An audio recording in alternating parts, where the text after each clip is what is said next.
Salmo 119, 50 diz: esse é o meu consolo no meu sofrimento, a tua promessa me dá vida. Salmos 28, 7 diz: o Senhor é a minha força e o meu escudo, nele o meu coração confia e dele eu recebo ajuda. 1 João 2,17 diz: o mundo e a sua cobiça passam, mas aquele que faz a vontade de Deus permanece para sempre.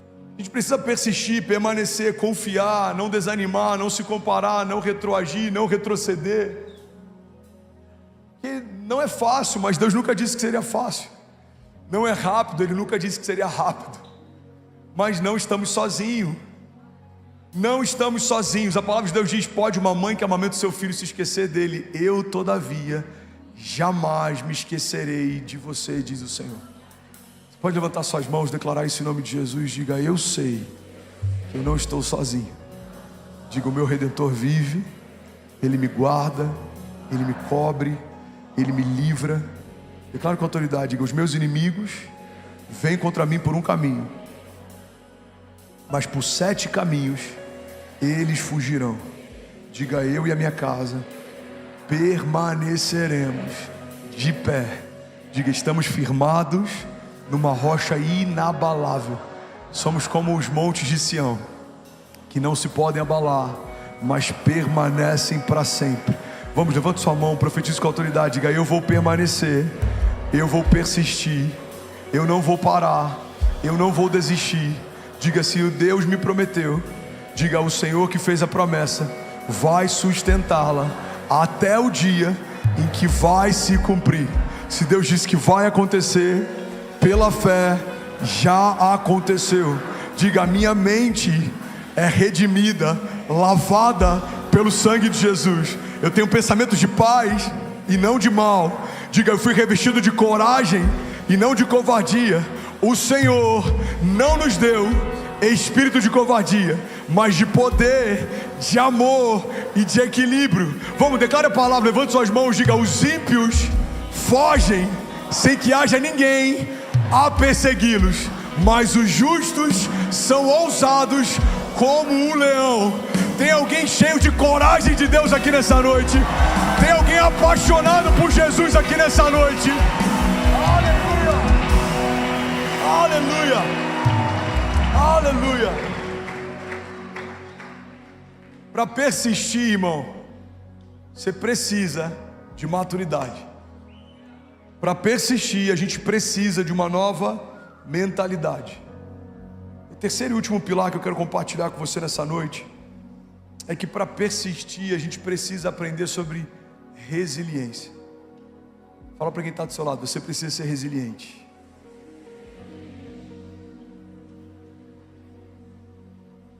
A resiliência é a arte de suportar pressão. A resiliência é a capacidade que a gente tem de suportar enquanto estamos sendo esticados sem romper. A resiliência é a arte de recomeçar.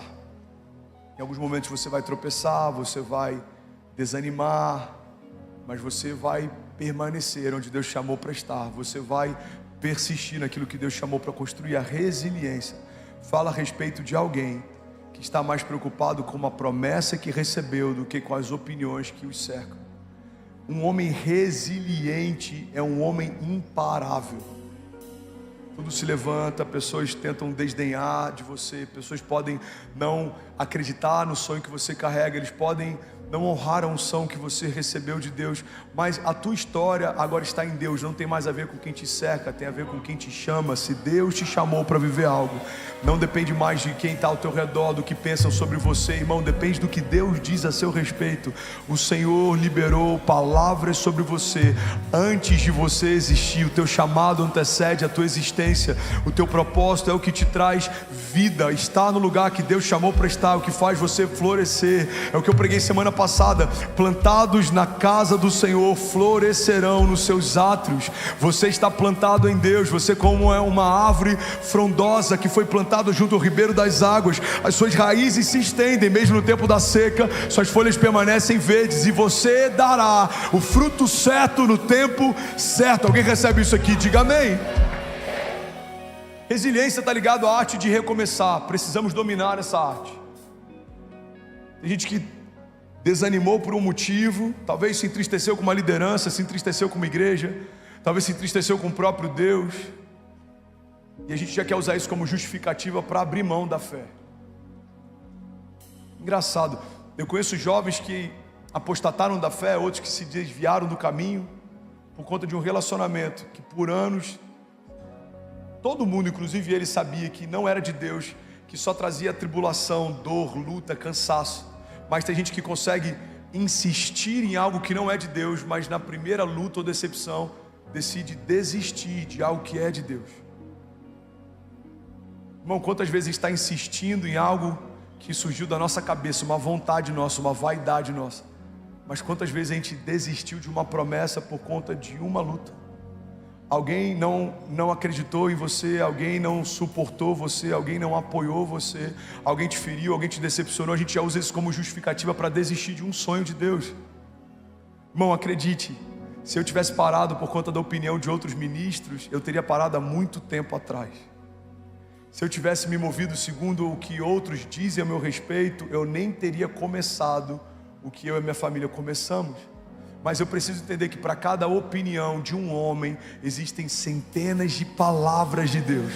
Para cada ruído do inferno que se levanta contra você, existem milhares de promessas de Deus que envolvem você, que guardam você, que impulsionam você. Alguém está comigo aqui? Diga amém.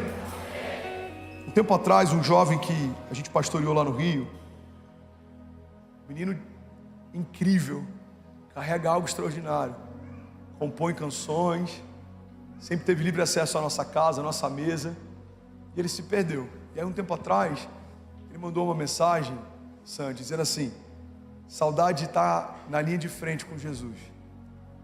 Ele comentou num post que eu fiz, algo que a gente estava vivendo, não lembro se eram as cruzadas ou algo do tipo. Ele botou: saudade de estar na linha de frente com Jesus. Eu falei: irmão, não foi Jesus quem te tirou da linha de frente, foi você quem saiu. Então é você que precisa voltar.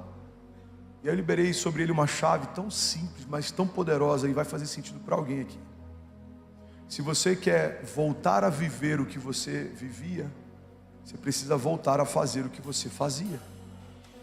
Tem gente que fala: cara, eu sinto saudade do início da minha jornada, eu era tão apaixonado, eu lembro que os louvores tocavam e eu me quebrantava, hoje eu não sinto mais nada. Você quer voltar a viver o que você vivia? Volta a fazer o que você fazia. Cara, eu lembro do meu primeiro amor, eu lembro dos acampamentos quando era jovem, eu lembro no início, uma das coisas mais tristes que a gente pode ouvir de um cristão que caminha muito tempo com Deus, para alguém que começou a caminhar com Deus, é desdenhar do primeiro amor, dizendo: eu também já fui assim, mas isso passa. Não, não passa, só aumenta. Eu era apaixonado, sou ainda mais. Eu era apaixonado pelas promessas, agora eu sou ainda mais. Eu queimava com Jesus, hoje eu queimo ainda mais. Eu queria viver perto dele, hoje eu quero ainda mais. Alguém comigo aqui? Porque à medida que caminhamos com Deus, o nosso relacionamento é cada vez mais próximo, a nossa paixão começa a ser substituída por amor. A gente agora não está mais porque a gente está empolgado, a gente está porque decidiu caminhar ao lado do autor e consumador da nossa fé, aquele que nos amou primeiro, aquele que nos conhece quando nada existia, aquele que nos sustenta, aquele que nos guarda, o nosso bom pastor, aquele que é o princípio e o fim de todas as coisas, aquele que carrega o nome mais poderoso que alguém poderia mencionar. Pai, a gente precisa entender, irmão, a gente precisa entender que o início da nossa jornada não é para ser mais gloriosa do que o final dela. Não faz sentido acreditarmos que o primeiro amor é mais poderoso do que como nós seremos encontrados no final da nossa jornada. Não, você precisa amá-lo mais do que amava no início. Você precisa confiar mais do que confiava no início. Por quê? Porque a Bíblia diz que melhor é o fim das coisas do que o início delas. Melhor é o fim das coisas do que o início delas. Então a palavra que eu liberei para esse jovem, eu quero liberar para alguém aqui nessa tarde, nessa noite. Se existe algo que você sente saudade de viver, talvez relacionamento, fome, mais sede, você quer voltar a viver o que você vivia, irmão, volta a fazer o que você fazia.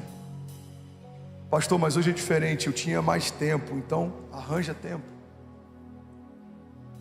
Eu tinha menos compromissos. Abre mão de alguns compromissos, mas não abra mão de um relacionamento com Deus. Abra mão de alguns compromissos, mas não abra mão de construir uma história com Deus, porque todas as coisas passam. A Bíblia diz: mas aquele que faz a vontade de Deus permanece para sempre. Alguém pode dizer glória a Deus por isso? Salmos 37, 23 diz: os passos de um homem bom são confirmados pelo Senhor.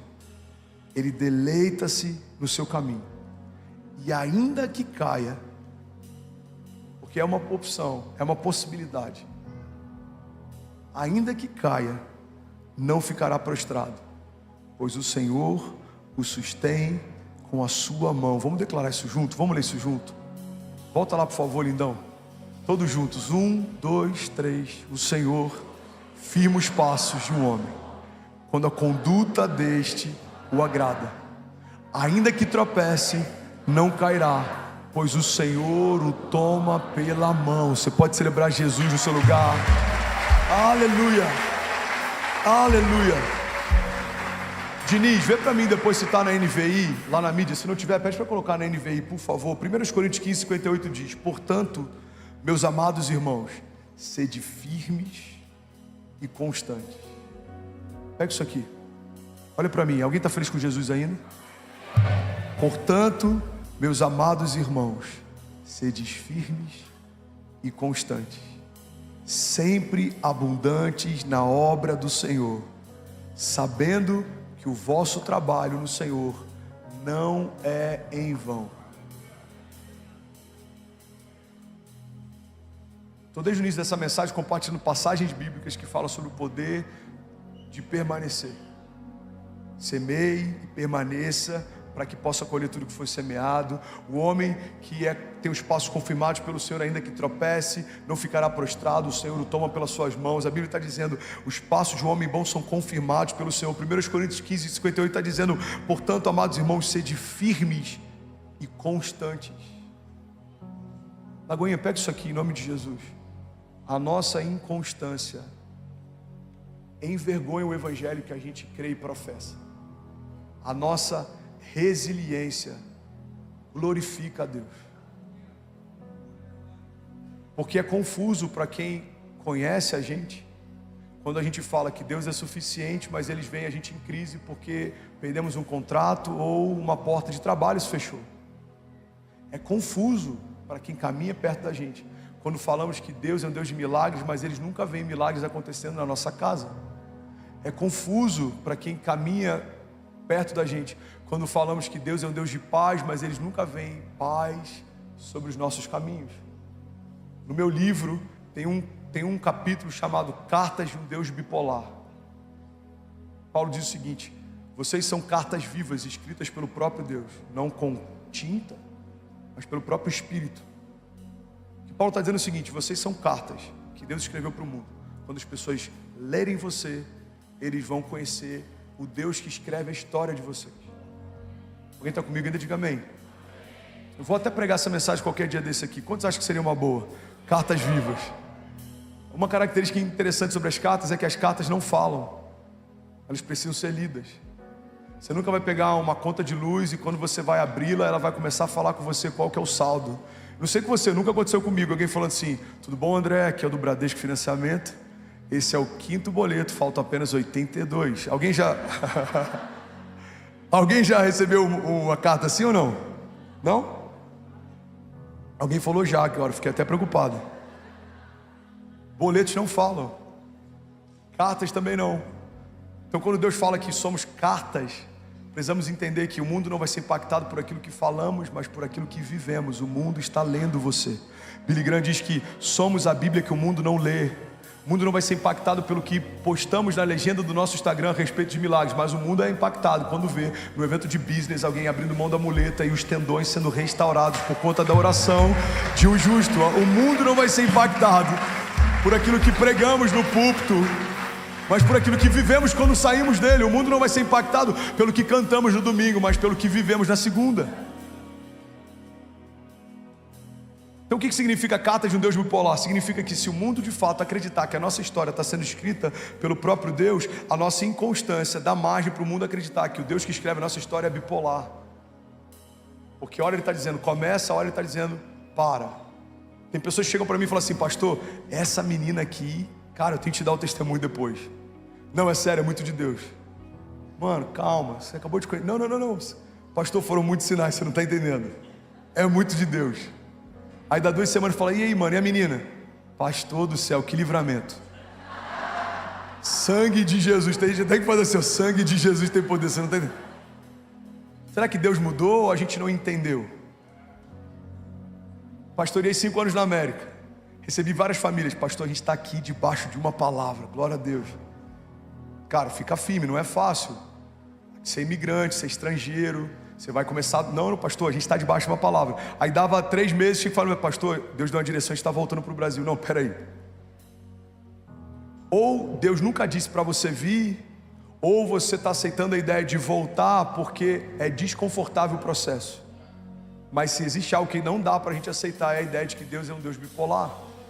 Guarda isso aqui em nome de Jesus. A nossa inconstância envergonha o evangelho que professamos, mas a nossa persistência expressa a glória de Deus. Pessoas vão olhar você, talvez o seu casamento está em crise, você continua glorificando a Deus, celebrando a Ele, adorando. As pessoas vão falar, cara, eu vejo Deus em você. Por quê? Porque as lutas não roubaram a tua alegria, porque os desafios não pararam você, porque os desafios ao teu redor não roubaram a tua fé. É como Paulo e Silas na prisão, eles estavam adorando mesmo no lugar sujo, havia fezes naquele lugar, eles estavam fisicamente presos, mas o seu espírito permanecia livre, e a Bíblia diz que eles adoravam ao Senhor, e eles cantavam em alta voz, e todos os presos ouviram a adoração, e os presos que ouviram a adoração deles, também ouviram o som de algo acontecendo naquele dia. Então as cadeias se quebraram, as celas se partiram. Por quê? Porque não dá para prender um homem que é livre no seu espírito, não dá para parar alguém que é persistente em Deus, constante em Deus. Sejam firmes e constantes,